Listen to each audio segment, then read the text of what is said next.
Hello, I'm Carol Gyzander. I'm going to read an excerpt from chapter 1 of my new novella, which is called Forget Me Not. 1969, Friday, June 6th. Jane's heart raced as she stood at the top of the rickety dock ramp leading down to their friend's motorboat. The railing leaned in on the right, covered with peeling paint and thick spider webs.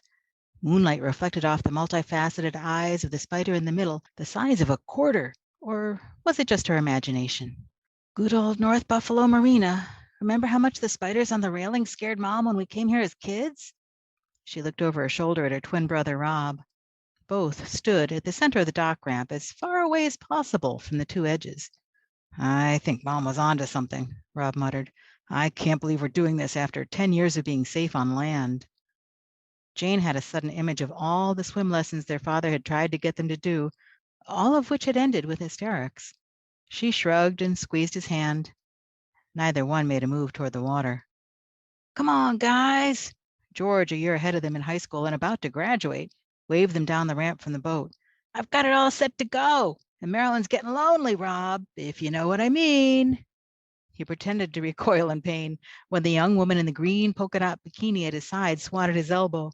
Then he grinned and held up a can of Utica Club beer. Come on, man, get your ass down that ramp. It's a Friday in June, which means it's finally almost warm out. Gonna have some fun. Jane and Rob rolled their eyes, shrugged, and started slowly down the ramp. The blonde 16-year-olds reached the floating dock at the bottom without mishap, but Rob grabbed her arm when the dock tilted under their weight. Holy shit, holy shit. Jane linked arms with him and guided him toward the boat. It's okay, come on. We've got this. It's not like we're 6 years old again. Nothing's gonna get us. The two climbed over the side of the small wooden cabin cruiser. The leg of Jane's bell-bottoms caught on a big splinter in the mahogany gunwale for a moment, making her heart lurch. As soon as she got untangled, she sat on the red vinyl bench seat in the open cockpit at the rear, holding firmly onto the boat's edge. Rob immediately went into the sitting area under the roof of the open cabin a few feet to the front. Marilyn threw her arms around him in a big hug. Hey, man, took you long enough, but you made it. He patted her shoulder and sank onto the bench seat on the left, opposite where George was at the wheel. Yeah, we made it. It's gonna be fun, right? George gave him a thumbs up.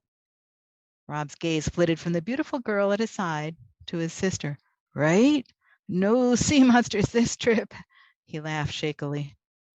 George stepped off onto the floating dock to untie the boat, then leaped lightly back on board. The engine thrummed as he put it into reverse and backed carefully out of the slip, then negotiated them through the marina on the edge of the Niagara River by the growing light of the half moon.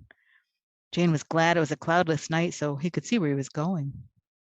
When they were partway out into the current, he flicked on the running lights and grinned.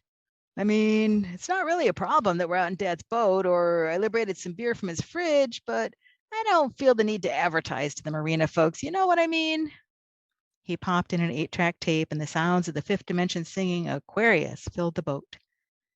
Marilyn danced in the cabin, her hoop earrings swinging in time with the music and clearly visible under her pixie haircut. Groovy song, let the sun shine. Ha ha, at night. As the powerful little boat headed upriver, the waves picked up and the boat bobbed up and down, proceeding through the chop. Jane pulled a red bandana out of her pocket and tied it over her long, wavy blonde hair to keep it out of her face. Rob sat hunched with his arms gripping his knees. Marilyn had trouble keeping her balance and sat down close to him. She leaned forward and touched his shoulder with hers, speaking loudly to be heard over the motor. So, what's the scoop? George told me that you've been scared of the water since you were a kid. Something happened? He snorted. Yeah, you could say that. Jane and I were out in a boat with our parents and something swamped the boat. Mom drowned. Her eyes widened. Oh, man, I didn't realize. I'm so sorry, Rob. She leaned her head on his shoulder. So you stayed away from the water ever since. Makes sense. Jane listened from where she sat behind them in the open part of the boat. And it wasn't just that. There was something in the water. What? What was in the water? The young woman looked between the twins, eyes wide. Rob shook his head. I'd rather not talk about it while we're out here in the boat, if you don't mind. George cut in. Yeah, this is the first time I got them out here. Let's just have fun and help them relax, okay? He reached into the cooler at his feet and pulled out a can of beer, passing it to Rob, who leaned forward and pulled the tab on his can. Jane? Rob held it up toward his sister. She shook her head. No thanks. I'm fine. Marilyn reached over and grabbed the can, took a big gulp, and passed it back. We can share, okay? He grinned and leaned back against the sidewall of the cabin, turning partway toward his sister and casually putting his arm across the back of the seat behind Marilyn, but holding onto the bench with his other hand in a white-knuckle grip. George pointed the boat upriver.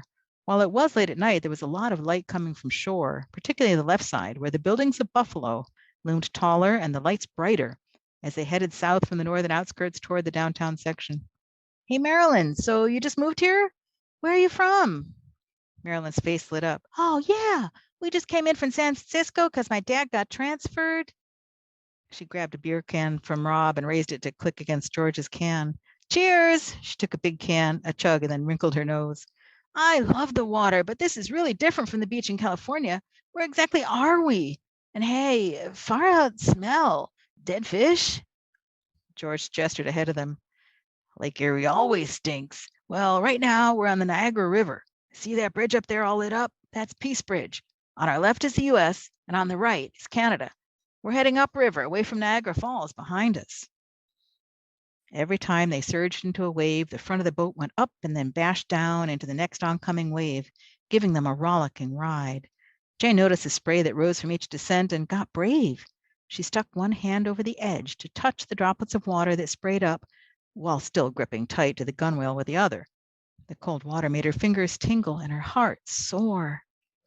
After a bit, when nothing bad happened, she resolved to challenge herself more. Leaning farther over, she trailed her hand in the water, shivering. Jane, you cold? Rob pulled Marilyn closer to him, making room on the bench. It's only June after all. Want to come up here where it's warmer? Jane grinned. No, thanks. I'm trying to experience as much of this boat trip as I can stand. But Marilyn, aren't you cold? I can't believe you're wearing a bathing suit at night in June. I mean, this is Buffalo. Hey, what do I know? In California, I'd already have a great tan. Marilyn snuggled against Rob. I guess you and your big blue eyes will just have to keep me warm. Jane rolled her own blue eyes. George pulled off his denim jacket, holding the steering wheel with his knee. Here, just be careful because my dad's car keys are in there. He passed it to Jane. She snagged the jacket and wrapped it around her shoulders. Thanks, man. You're doing great, you know. I'm glad you made it out here. He turned halfway toward her and smiled. Yeah, me too, I think. As the Peace Bridge's colorful lights loomed nearer, Jane leaned against the bench, keeping a tight grip on the gunwale. She tilted her head back and watched the huge structure pass over them as George navigated through the middle archway.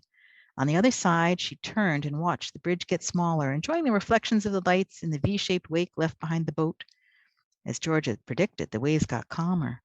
In a bit, he turned the motor down and let them enjoy the gentle water of Lake Erie on a calm night. With the boat more stable in the water and the engine quieter, they could hear the gentle lapping of the waves against the hull. The chemical smell of the polluted water invaded their nostrils even more strongly once there was less air blowing by. Jane moved carefully forward into the cabin area, grabbing hold of the back of the driver's seat where George still kept one hand on the wheel. She tossed the can in the cooler and turned toward him, so her back was to the couple as she stood between the two seats. Oh yeah, much warmer under here. The breeze was pretty strong while we were underway. Thanks for the loan. She slipped his jacket off her shoulders and twirled it around like a bullfighter's cape to hang it over the back of his seat, still ignoring the couple making out. He gave her a thumbs up. Looks like you're getting your sea legs. What do you think of the view from up here? Cool. It looks different through the windshield, kind of like being in a car. She looked out across the lake ahead of them. There were not many boats nearby, so she had a clear view of the water. After a moment, she leaned forward and peered intently. What? George looked from her to the water. See something interesting? Wow, it's weird. While we were underway, I noticed our boat left a V shape in the water behind us, kind of like that. She pointed through the windshield where a ripple of waves approached the boat. But what's making that wave? I don't see any boat. George followed her indication and stared at the water. Huh, I don't know. But it seems to be heading right at us. I think maybe it's time to head home. Hold on. He revved the engine and turned the boat in a half circle toward the Peace Bridge. Rob and Marilyn came up for air, looking around to see what was going on. The wind from the sudden acceleration blew the jeans jacket off the back of the driver's seat toward the side. It caught on the splinter in the gunwale that had snagged Jane's bell bottoms. Jane dove at the jacket with a cry, landing on the bench and grabbing at the sleeve as the jacket fell halfway over the edge. No! She almost saved it from getting wet. Almost. It was pulled into the water, trailing along the side of the boat. George jumped up. Jane, be careful. Damn it, Rob, take the wheel. He charged across the boat, reaching her side just as she grabbed for the sleeve being pulled off the gunwale. Damn it, my dad's going to kill me. The two friends stared into the water as a dark shape dragged the jacket under the surface. A strong thump on the side shook the entire boat, and the water roiled in a continuous stream heading past the bow toward the Peace Bridge. And then it was gone. Holy shit! What the hell was that? George sank back on the bench and wiped his face with his hand. I mean, I know I had a couple of beers, but did you see that too? Jane gripped the gunwale with both hands. Yeah, I don't quite know what I saw, but something took the jacket. George, hey, George, I don't know what I'm doing here, Rob called from the pilot's seat. George headed back and took the wheel, leaving Jane looking over the gunwale by herself. She jumped as a dark shape broke the water's surface just ahead of the boat, then submerged again. Look out! As the boat veered to the side, she watched the spot and saw something just under the surface as they passed it. Was that a pale eye watching her?